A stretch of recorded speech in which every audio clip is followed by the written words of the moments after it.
Congratulations! I wasn't told he was getting married. Oh, there's been an understanding between our families for years. I'm here today to work out the details. Then I wish you luck. He could use a little sunshine in his life, if you ask my opinion. Never seen a man scowl so much. Poor Preston. She sensed that he worked very hard. She would change all that once they were married and settled. They stopped, and she waved goodbye, then headed toward the office with Preston's name on it. When she opened the door, a secretary looked up from behind her desk. There was a man sitting in one of the chairs in the anteroom, likely waiting for an appointment with Preston, and he stood politely at Katherine's arrival. "How may I help you, dear?" the secretary asked. "Are you lost?" No doubt Katherine looked out of place here. She tried for a bright smile. "No, I'm here to see Mr. Clarke." The older woman blinked. "Do you have an appointment?" "No, but he'll want to see me." "Mr. Clarke has a full schedule today, miss. Perhaps we could put you down for next week?" Oh, no. Next week would not do. She had decided they would do this today, so today it would be. "Please tell him his fiancée is here." The secretary's mouth dropped open. "I beg your pardon, but did you say—" "Yes, fiancée.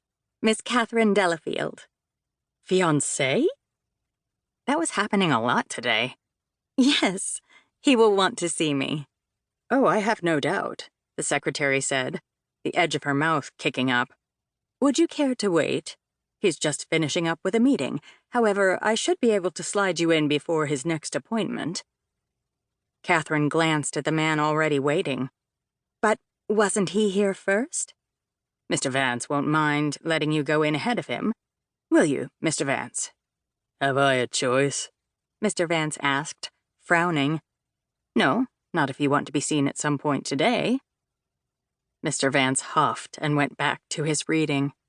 Katherine assumed the secretary knew best, so she nodded. "That would be lovely. Thank you, Mrs. "Cohen, dear. It's Mrs. Cohen." "Nice to meet you, Mrs. Cohen. By the way, I love your dress. That color is very becoming on you." Mrs. Cohen softened and gave her a wide smile.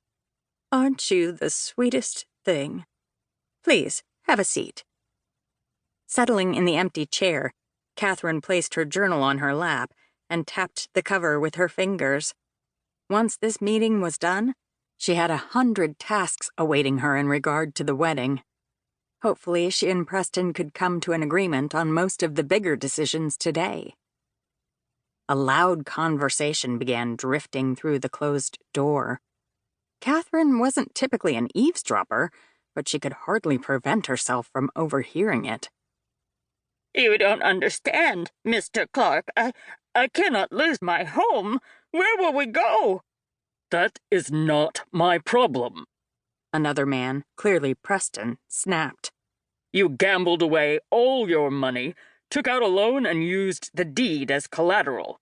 When you couldn't pay the bank back, I bought the deed fair and square. If you have an issue with any of that, take it up with Gotham First National Savings and Loan." "The bank told me to talk to you." "I am not running a charity, Mr. Harris. This is a business." A heavy feeling settled in Katherine's stomach. Mrs. Cohen continued working, while the man in the chair next to her focused on a stack of papers, both seemingly unbothered by the conversation. Was this sort of thing a usual occurrence around here? "My family has nowhere else to go," Mr. Harris was saying. "Does that even matter to you?" Katherine held her breath. Dear God, this was terrible. Did Preston not feel even a tiny bit of compassion for this man and his family? She couldn't hear her fiancé's response, but the door quickly opened to reveal an older man in an ill-fitting brown suit. He shouted, "I hope all that money keeps you warm at night," over his shoulder just before slamming the door shut and storming out. Mrs. Cohen rose and nodded at Katherine. "I'll see if he's ready for you, Miss Delafield." Katherine tried to calm her racing heart and